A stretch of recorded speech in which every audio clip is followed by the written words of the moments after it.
কারণ আপনি ঠিক করতে পারেন, ওই ব্যক্তি তো চেনে।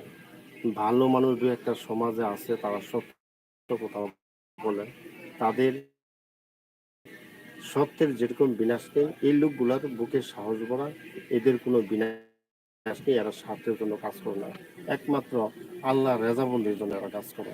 এমন ব্যক্তিকে সঙ্গ নিয়ে আমরা এই বিষয়গুলো সমাধান করব, এবং যেখানে সমস্যা হয়েছে তাকে সুযোগ না দিয়ে, তাকে ক্ষমা না করে আমরা বিরত থাকবো, সম্পর্ক থেকে দূরে থাকার চেষ্টা করব, কোনো জায়গা দেওয়ার চেষ্টা না করব। কারণ হারাম খাবার এবং হারামের পয়দা হলে এই ব্যক্তিগুলো আজীবন ভালো হবে না। আল্লাহ তালা ভালো করে কিনা, মাফ করে কিনা আমি জানি না, তারপরও আমি পাইছি না, আপনারা পান কিনা আমি জানি না। আমাদের চেষ্টা করতে হবে যে সঠিক পথে চলে, সঠিক কথা বলে, সঠিক কাজ করে এমন ব্যক্তিকে সঙ্গ দেওয়া। সঙ্গ মানে এমন না, বেশি মাত্রা না, কম। কারণ স্বার্থ, লোভ, হিংসা, এই তিনটা মানুষের মনে এমনভাবে শয়তানে ফিট করে দেয় যে মানুষ আজীবন গুনাহ করতেই থাকে, করতেই থাকে, করতেই থাকে। এই জন্য আমরা বেশি বেশি গুনাহ করি। এই বিষয়গুলা আমাদের বেঁচে চলতে হবে, যে এখন বর্তমান যে আমি কাজটা করতেছি, এই কাজের দ্বারা আমার গুনাহ হয় কিনা, এই কাজের দ্বারা আমি বিপদে পড়ি কিনা, এই কাজের দ্বারা আমার মামলায় যেতে হয় কিনা, এই কাজের দ্বারা কেউ আমাকে দোষারোপ করে কিনা, খারাপ কথা বলে কিনা, এই সমস্ত বিষয়ে কাজ করার পূর্বে চিন্তা করতে হবে।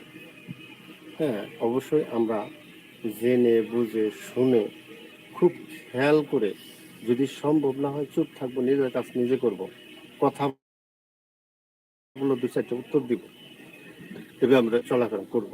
আমরা যদি সম্পর্ক বেঁধেই ফেলি, আলোচনা হওয়া প্রয়োজন জরুরিভাবে। কারণ সমস্যা সারা জীবন বয়ে নিতে হবে, কষ্ট করতে হবে, এটা মেনেই নিতে হবে, আমার আর মুক্তি নেই এমন কিছু না। আল্লাহ তালা কাছে মুক্তি চাইলে, চেষ্টা করলে আল্লাহ তালা মুক্তি দেয়। যে ব্যক্তি চায় না, চেষ্টা করে না, একদিন, 2 দিন, 3 দিন করতেছে অথচ খারাপ কাজ করতেছে, ওইখানে মৃত্যুই হতে, মৃত্যু তো কোনো গ্যারান্টি নেই। আমি দেখতেছি আপনি মাটি দিতেছেন, কেউ মারা গেলে মাটি দিতেছেন, লাশের পাহারা দিতেছেন, ঠিক আছে, এটা আপনি লাশ ধোয়ান, তখন বুঝতে পারবেন যে অসহায় সময়টুকু সবার জন্য অপেক্ষা করতেছে।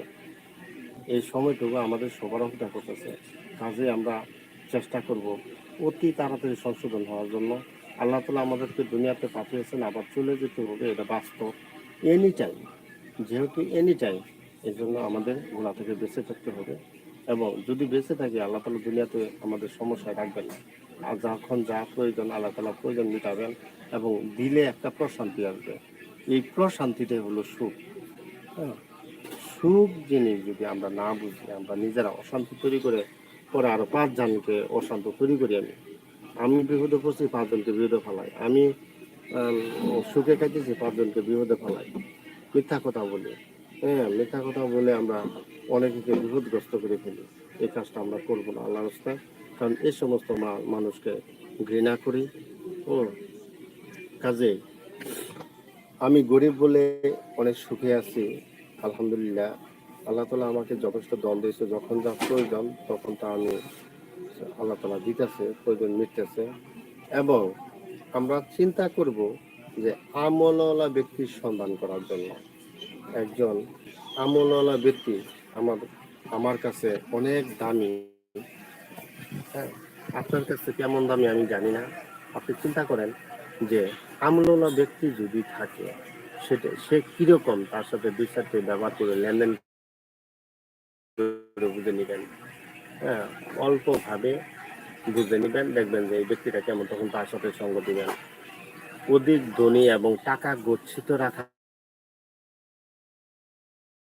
মানুষগুলো কিন্তু আশেপাশে মানুষ না খেয়ে থাকতেছে, রাজনীতি করতেছে নিজের পেট ভোজনের জন্য। এই জন্য আমরা চেষ্টা করব আল্লাহ তাআলার রেজাবন্দির জন্য আমরা যা কিছু আছে সবকিছু করব। যে মানুষগুলো এরকম করতেছে তাদের দ্বারা কাছে থাকবো না, আমরা তাদের সাথে কোনো ভালো সম্পর্ক রাখবো না। এবং এরা যেখানে সম্পর্ক করবে, আমরা গরিব যারা আছি, আমরা যারা আল্লাহ ভক্ত এবং আল্লাহকে থেকে ভয় পাই, এমন ব্যক্তি থেকে আমরা সরে থাকবো। হুম, এ পর্যন্ত আজকে। আসসালামু আলাইকুম।